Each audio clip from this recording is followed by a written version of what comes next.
கணிதத்துக்குரிய நாசிக் வந்தரை சிறப்பாளர்களே, ஜாமியாவுடைய ஆசிரியர் பெருமக்களே, அன்பிற்கினிய மாணவர்களே, உங்கள் அனைவருக்கும் நெஞ்சம் நிறைந்த அஸ்ஸலாமு அலைக்கும் வரஹ்மத்துல்லாஹி வபரகாத்துஹு.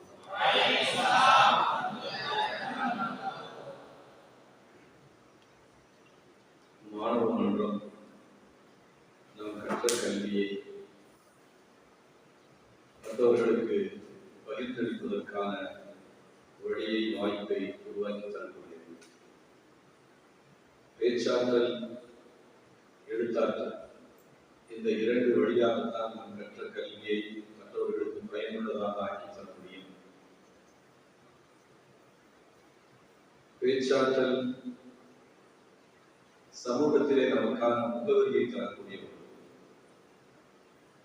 நாம் எவ்வளவுதான் கல்விமானாக நம்மை ஆக்கிக் கொண்டாலும் சமூகத்திலே அந்த கல்வியை எடுத்துரைப்பதற்கான ஆற்றல் நம்மிடத்திலே இல்லாத போது நம்முடைய வாழ்க்கை ஒரு குறுகிய வட்டத்துக்குள்ளாலே முடங்கி போகிறது. பேச்சாற்றலை வளர்த்துக் கொள்கின்ற பொழுது நம்முடைய உலகம் விசாலப்படுகிறது. வானமே இல்லையாக எல்லா இடங்களுக்கும் சிறகெடுத்து பறப்பதற்கான வாய்ப்பை இந்த பேச்சாற்றல் நமக்கு தருகிறது. உங்களுக்கெல்லாம் அற்புதமான ஒரு வாய்ப்பு.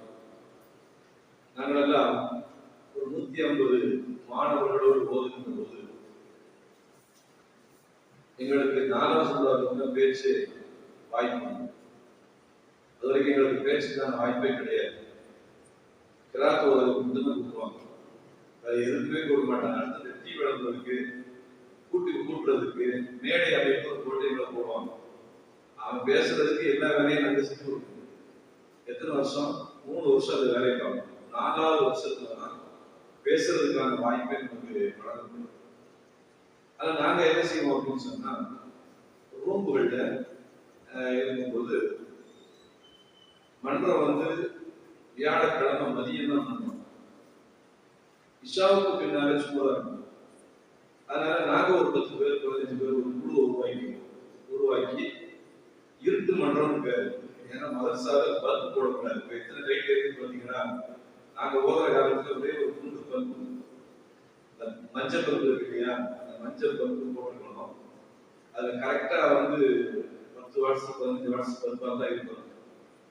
ரூம்ல கொஞ்சம் பிரைட்டா வெளிச்சம் தெரியுது அப்படின்னு சொன்னா மறுநாள் பல்பை வேடிட்டு இருக்காரு. அதுக்கப்புறம் நாங்களா வசூல் பண்ணி அதுக்கப்புறம் ஒரு பல்பு போட்டுக்கணும் அந்த குறிப்பிட்ட அளவு. அதனால என்ன அப்படின்னு சொன்னா, ஒரு குறிப்பிட்ட 9 மணி வியாழக்கிழமை 10 மணிக்குள்ள லைட் தான் ஆஃப் பண்ணிக்கணும். நாங்கள் அதுக்கு முன்னால மட்டுமே நடத்தணும். என்ன அப்படின்னு சொன்னா, அந்த ஜன்னல்ல போர்வையை தொக்க விட்டு, ஏன்னா கிளாஸ் அந்த சைடு வெளிச்சம் தெரியும். வெளிச்சம் இருந்தா அதுக்கடுத்து கூட்டம் நடத்த முடியாது. அதனால போர்வையை தொக்க விட்டு மறைச்சிக்கிட்டு அதுக்கப்புறம் நம்ம கூட்டம் நடத்தணும். நல்ல லாக் ஆகிடும். லாக் பண்ணி ஜன்னல் கதவு எல்லாத்தையும் லாக் பண்ணிக்கிட்டு மன்றம். அப்படியெல்லாம் நாங்க பேசணுங்கிற அந்த ஆர்வம் நமக்கான வாய்ப்பு இல்லை, புது மன்றத்துல இல்லை. இப்போ நாங்களா உருவாக்கி அதை வளர்த்துக்கிறோம்ன்ற ஒரு ஆர்வத்தில் செஞ்சது. உங்களுக்கு அப்படி இல்லை. இங்கே ஒரு குறைவான மாணவர்களுக்கு அங்கே அவர்களுக்கான வாய்ப்பு வசதியும் அதிகமாக இருக்கும். உங்களை வளர்த்துக் கொள்வதற்கு, உங்கள் மீது தனிக்கவனம் செலுத்துவதற்கு ஒரு நல்ல வாய்ப்பு அல்லாஹ் உங்களுக்கு கொடுத்திருக்காங்க. ஒவ்வொரு பிள்ளைகள் மீது தனித்த அக்கறை, தனியான அக்கறை. நீ எப்படி பேசுற, எப்படி பேசணும், உன்னை கண்காணிப்பதற்கும் கவனித்துக் கொள்வதற்குமான ஒரு வாய்ப்பை பெற்ற இடத்திலே நீங்கள் என்ன செய்வீங்க. நாங்க இருக்கும்போது வளர்ந்து படிச்சவங்க படிக்கிறதா போய்கிட்டே இருக்க வேண்டியது. அங்க ஒரு பெரிய கண்காணிப்பு, கட்டுப்பாடு, நீ ஏன் படிக்கல வைக்கல அப்படின்னு கேட்டதுக்கு ஆளே கிடையாது. நம்மளா ஆர்வப்பட்டு படிச்சா தான்.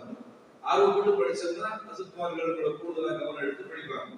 ஆர்வப்படல கொஞ்சம் குறைவா இருக்கலாம் அப்படின்னு சொன்னா 10-11 அப்படின்னு சொல்லிட்டு அப்படியே கடந்து போயிடுவாங்க.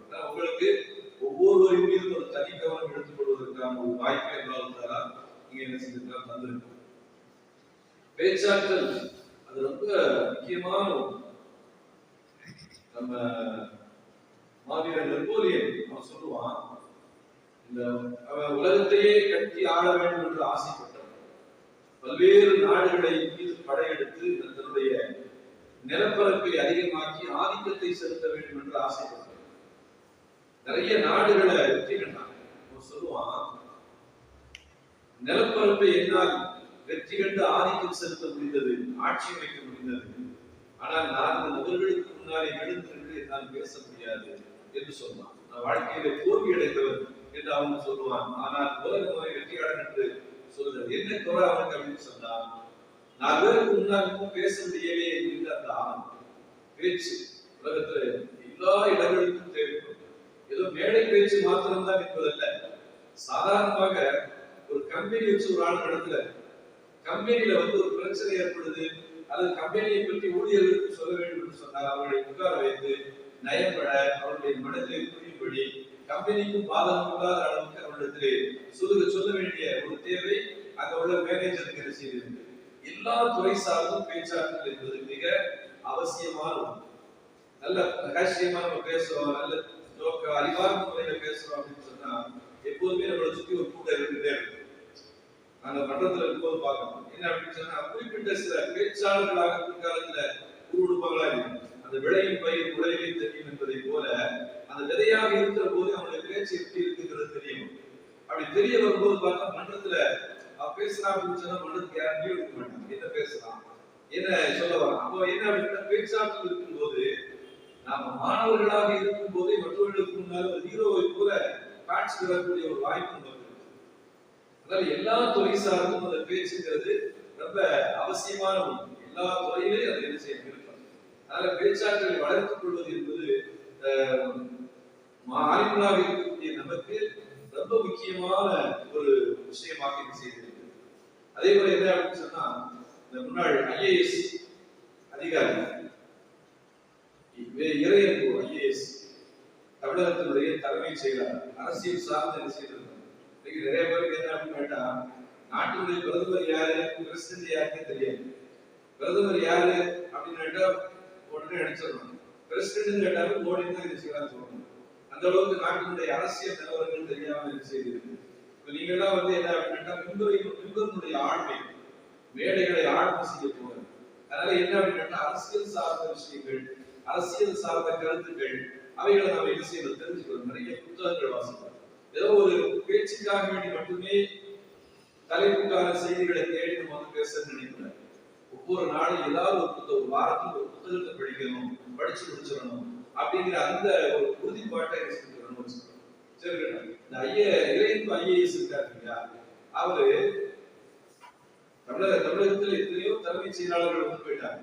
ஆனா அவருக்கான ஒரு அடையாளம் என்ன அப்படின்னு சொன்னா, அவர் பேச்சாற்றலிலேயும் எழுத்தாற்றலிலேயும் சிறந்தவர். அதனால்தான் தமிழக தலைமைச் செயலாளர்களிலேயே தமிழகம் முழுக்க அறியப்பட்டவர். ஒரு அரசு நிகழ்ச்சியில தமிழக முதல்வருடைய பேச்சை கேட்பதற்கு ஆர்வமா இருக்கின்றனர். தமிழக தலைமைச் செயலாளர் என்ன பேச போறாரு, என்ன கருத்தை சொல்ல போறாரு, மாணவர்கள் அவ்வளவு ஆர்வமா இருக்கிறாங்க. மேல இருக்கிற ஆள் எப்படி முடிப்பான்னு தோணும். ஆனா அவருக்கு கீழே இருக்கிற தலைமைச் செயலாளருடைய பேச்சை கேட்பதற்கு மக்கள் ஆர்வமாக, மாணவர்கள் ஆர்வமாக என்ன செய்வாங்க. என்ன அப்படின்னு சொன்னா, அவருக்கு கூடுதல் பதவி கொடுக்கணும்னு சொல்லி ஆசைப்பட்டார். அப்ப அவர் சொன்னாரு, அதிகார பதவி போகணும். நான் காலம் முழுக்க நேசித்த ஒரு துறை எழுத்துத்துறையும் பேச்சு துறையும். இனி வரக்கூடிய காலங்களை மாணவர்களுக்கும் சமூகத்திற்கும் பயன்படுத்த போறேன். அதனால எனக்கு இந்த கூடுதல் பதவி கொடுத்து நான் இருக்கிறதுன்னு ஆசைப்படல, எனக்கு வேண்டாம் அப்படின்னு சொல்லிட்டு போயிட்டார். அவ என்ன அப்படின்னு கேட்டா, ஒரு அதிகார பதவி ஒரு குறிப்பிட்ட காலம் ஒரு இடத்தில் மட்டுமே ஆட்சி செய்யலாம். ஆனால் பேச்சாற்றல் அதே போல எழுத்தாற்றல் இருக்குது அப்படின்னு சொன்னா ஒட்டுமொத்த மனங்களையும் கவரலாம். அதிகாரம் செலுத்த முடியாத இடங்களிலே நம்முடைய பேச்சாற்றல் மூலமாக உள்ளங்களை கொள்ளை கொள்ளக்கூடிய ஒரு வாய்ப்பு.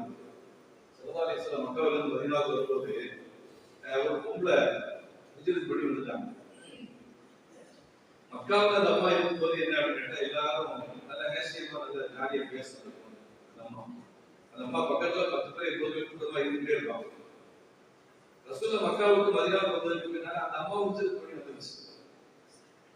மக்கா என்பது அந்த அம்மாவுக்கு பூர்வீகம். நிறைய பழக்க வழக்கங்கள் இருந்தது.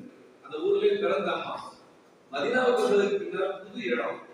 ஆனா வந்த நாள் கொஞ்ச நாள்ல ஒரு பெரிய கூட்டத்தை சேர்ந்துச்சு. கூட்டத்தை சேர்ந்த உடனே சஹாபாக்கள் வந்து சல்லல்லாஹு அலைஹி வஸல்லம் சொன்னாங்க, ரசூலுல்லாஹ் அம்மாவை பார்த்தீங்களா, மக்காவில் இருக்கும்போது ஒரு பெரும் கூட்டத்தோட எப்போது உட்கார்ந்து இருந்துச்சு, மதீனாவுக்கு வந்ததுக்கு பின்னாடி ஒரு பெரும் கூட்டத்தை சேர்த்து எப்போதுமே கூட இருக்கிற மாதிரி ஆயிடுச்சு. என்ன காரணம் அப்படின்னு சொன்னாங்க, அந்த அம்மா நல்லா சிரிக்க சிரிக்க பேசும், அறிவார்ந்த முறையில் பேசும். அதனால என்ன அப்படின்னா மக்கள் அந்த இயல்பாக அந்த பெண்ணை தேடி என்ன செய்யறாங்க. அதனால என்ன அப்படின்னா பேச்சாக்கள் என்பது ரொம்ப முக்கியமான ஒரு பானையை தட்டி பார்க்கிற மாதிரி, தட்டி பார்த்த உடனே அந்த பானை எந்த இடத்துல கீழே விழுந்திருக்கு, நல்ல தரமான பானையா இல்லையா அதனுடைய சத்தத்தை வச்சு நம்ம செய்ய முடியும், தெரியும். அதுபோல நீ பேசக்கூடிய பேச்சு தான் சமூகத்துல நீ அறிவாளியா இல்லையா, நல்ல திறமையானதா இல்லையா என்பதை நீ பேசக்கூடிய பேச்சின் வழியாகத்தான் மக்கள் புரிந்து கொள்ள முடியும் நீ யாரு. அதனால பேச்சாற்றல் என்பது உங்களுக்கான ஒரு பெரிய வாய்ப்பு. அதை நம்ம கூடுதலான கவனம் செலுத்தணும். அப்படின்னு சொன்னா அந்த ஆர்வத்துல யார் இருக்காங்களோ அவங்களோட நம்ம சேர்த்துக்கணும். ஒரு படிப்பு புத்தகம் படிக்கிறாங்க அப்படின்னா அவங்களோட நம்ம இணைச்சிக்கணும். அவன் ஃப்ரெண்ட்ஷிப் நம்ம வச்சுக்கிற போது நமக்கு அவன் துணையாக அவன் நமக்கு துணையாக என்ன செய்யணும், அந்த ஒரு பாண்டிங் அது வந்து என்ன செய்யும் அப்படின்னா நம்மளை வளர்ப்பதற்கு வசதியாக.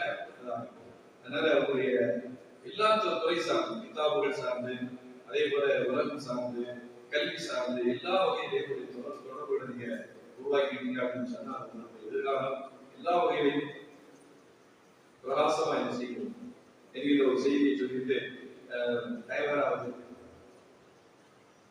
அற்புதமான ஒரு தலைப்பு, சமூகத்திற்கு தேவையான தலைப்புகளை கொடுத்து சமூகத்தை சீரழிக்கக்கூடிய காரியங்களை ஒழிப்பதற்கான வழி என்ன, எந்த வழியை கையாண்டால் இந்த தீமைகளை எல்லாம் ஒழிக்க முடியும் என்ற அடிப்படையில உங்களுக்கு கருத்துரையாளர்கள் கருத்து வழங்குவதற்கு என்ன செய்யறாங்க, வருகை இருக்கிறார்கள். அந்த அடிப்படையில மத வெறுப்பை ஒழிப்போம் என்கின்ற அந்த தலைப்புல பட்டிமன்ற வேற கருத்தரங்க வேற. பட்டிமன்றம் அப்படின்னு சொன்னா 2 தலைப்பு, ஒரு மைய புள்ளியில 2 பிரிவு. அந்த பிரிவுல ஒரு ஆளு ஒரு சாரார் ஒரு கருத்தை ஆதரித்து இன்னொரு கருத்தை நிராகரித்து பேசணும். அவர் வந்து இந்த கருத்தை நிராகரித்து அவங்களுடைய தரப்பை ஆதரிச்சு பேசுவாங்க. அது பட்டிமன்றத்தினுடைய வளமையோடு. கருத்தரங்கம் என்று சொன்னால் ஒரு மைய புள்ளியிலிருந்து பிரியக்கூடிய கிளை, அந்தந்த தலைப்புகள்ல அவங்களுடைய கருத்தை அந்த தலைப்பிற்கு உட்பட்டு அந்த செய்திகளை பகிர வேண்டும். அதுதான் கருத்தரங்கனுடைய ஒரு ஒழுங்கு. அந்த அடிப்படையில கருத்தரங்கத்தினுடைய முதல் பேச்சாளராக மத வெறுப்பை